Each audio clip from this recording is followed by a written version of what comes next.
it's a setup, it's a setup, it's a setup. There's a poem, it's a setup, it's a setup, it's a setup. There's a poem, it's a setup, it's a setup. I've noticed a rather interesting trend lately when it comes to open world games, at least as far as the reception of them goes.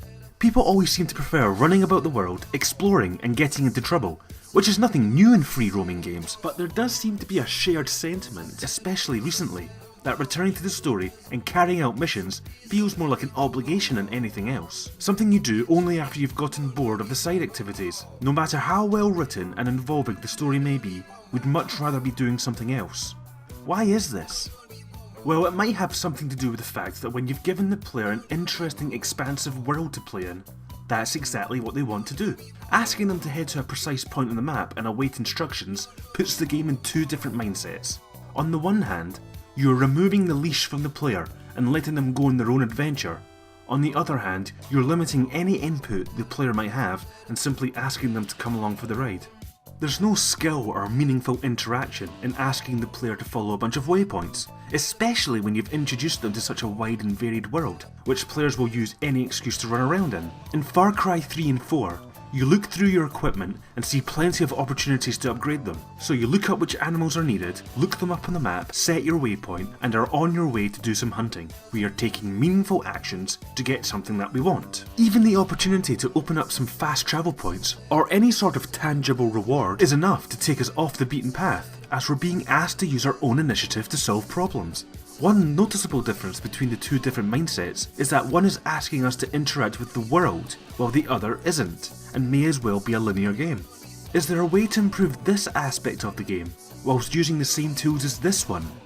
I say yes. To do so, it would help if these games utilise the biggest strength that they have, the world. You have an opportunity that smaller, more linear games don't have, in that you can let the player explore the world at their own pace and get to know it.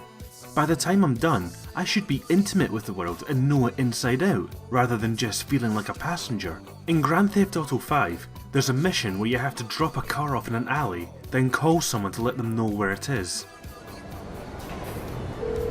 Hey, I got a ride for our getaway, homie. Well done. Where's it stored? La Mesa. This little exchange stuck out to me, because it was the first time I'd heard an area's name said out loud in any meaningful way. I know nothing about this city, I just drive through it to get to waypoints. The waypoints, by the way, may be the biggest problem here. I get their function. You don't want players getting lost or overwhelmed upon booting up your game, but they just make everything feel far too simple. You just follow them from place to place. I'm not saying we need to go all the way back to games like Elder Scrolls 3 Morrowind, where players follow directions and signposts to get to places, though maybe something in the middle might be nice. For example, in GTA 5, let's say that Lester calls you and tells you to meet somewhere, let's say in La Mesa, and instead of a waypoint coming up, you have to look through your map, like the one given with physical copies of the game, find where La Mesa is, set your own waypoint, then get on your way. It's a small change to the way it's normally done, but it makes a world of difference for three major reasons. Firstly, because the player is being asked to use initiative to solve a problem. Secondly, because it is asking us to directly interact with the world, as opposed to just passing through it. And thirdly, it will result in us developing more of a relationship with the world, to the extent that by the end of the game you almost feel like a taxi driver. Upon hearing a location you say, "Oh yeah, I know where that is," and head off without even needing to fiddle with your map. There is a mission with this thought in mind later on in the game, where you're asked to find 3 cars which have been dropped at 3 different locations. Instead of a waypoint, you're only given a handful of clues to work with. So you do a little research and eventually find them. This simple mission was probably the most satisfying one in the whole game, because it's probably the only time we're asked to solve a problem without being directly told the solution. The only recent game I can think of that uses this approach on a more fundamental level is Metal Gear Solid 5 Ground Zeroes, where you're just given vague directions as to where the objective is, then asked to figure the rest out for yourself.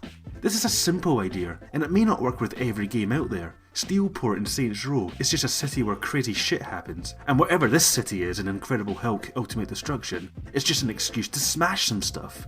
But the fact remains that if players are willing to pick up open world free roaming games, it may imply that they don't want their hands held. I hate feeling like we have to do chores in games. There are some beautiful open worlds out there, and we should be making the most of them.